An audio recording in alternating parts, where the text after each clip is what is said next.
are you living by design or by default? When you kind of transition to that, like, I'm not just doing this for me selfishly, even though I don't feel like doing this, it's just the best use of your life. Selfishly, you're just gonna be happier when you're intentionally living and trying to do the best you can at everything that you do. And on top of that, another verse from Corinthians says, do you not know that your bodies are temples of the Holy Spirit? Therefore, honor of the Holy Spirit, who is in you, whom you have received from God. You are not your own, you were bought with a price. Therefore, honor God with your bodies. If your body is a temple, do you just like throw your old junk in a temple? Do you just get the cheapest furniture that you can possibly get? Do you just like, there's a hole in the roof? Oh, well, you know, maybe God will fix that by himself. No, if it is a temple, you should be taking care of your bodies. If you're in a relationship, this is something that really bugs me, is like sometimes different partners in relationships will just kind of like let go once they get married or whatever, but you should be doing the best you possibly can to take care of your body, to be attractive for your partner, to be able to be there for your kids physically and protect them and play with them and whatever. Like, even if you're not in a relationship, you should be treating your body with respect. You should be putting good things inside of it. You should be exercising it and getting it functional as best you possibly can. That is something that's really important to me, is just treating my body with respect, because it's not just mine. All right, this next one I've been admittedly struggling with, but I know it is incredibly important. And that is to remember the Sabbath day and keep it holy. 6 days you should do all your work, and the 7th day should be a day of rest. And this is something that I am not great at. I've had kind of this addiction to being productive and getting work done. So like pretty much every day for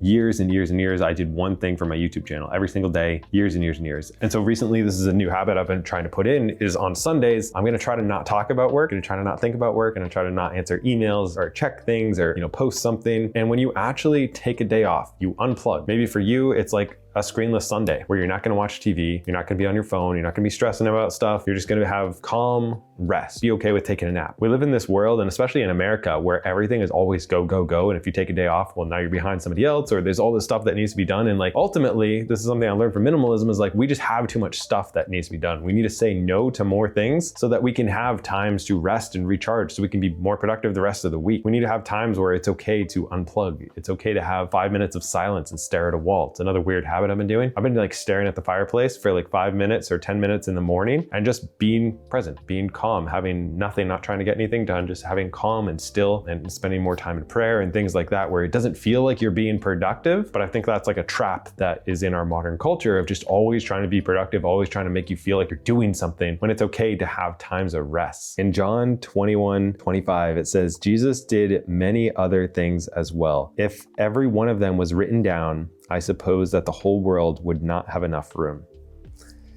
So I guess this is kind of a productivity one. So what does that mean? So if I look at my own life, there would be like half of one book so far, and I'm 30, maybe a quarter of a book really, to write down all the things that I've done. And the reason for that is I spent too much time not living in reality. Like, Jesus did most of that stuff in like 3.5 years. And you and me can do so much stuff in 3 years. We could do so much stuff in a week. You know, you have those weeks where you're like, I did a crazy amount of stuff this week. I was actually productive, and I helped this person, and I did this over here, and like I went to the gym, and I did a bunch of stuff. And then you have other weeks where you're like, I just worked, came home, watched Netflix, went to sleep, and the whole week nothing happened. And then the whole year nothing happened. And I didn't grow, and I didn't improve anybody else's life. I didn't improve my life. In fact, my life got worse, and I helped nobody around me besides gossiping. And so for me, this habit that I'm trying to do is to do more things that are not online, that are not necessarily work related or being productive, but like just doing more things with my kids, having more experiences, helping more people, interacting with more people, just doing more things and spending less time consuming things. It's creating over consuming, which is, I guess, another point. Like when we first learn about God, right at the beginning of the entire Bible, what do we hear? God created. That is the first thing we hear about God. And then we also hear that we are made in God's image. So God is a creator and we are creators. And yet we have become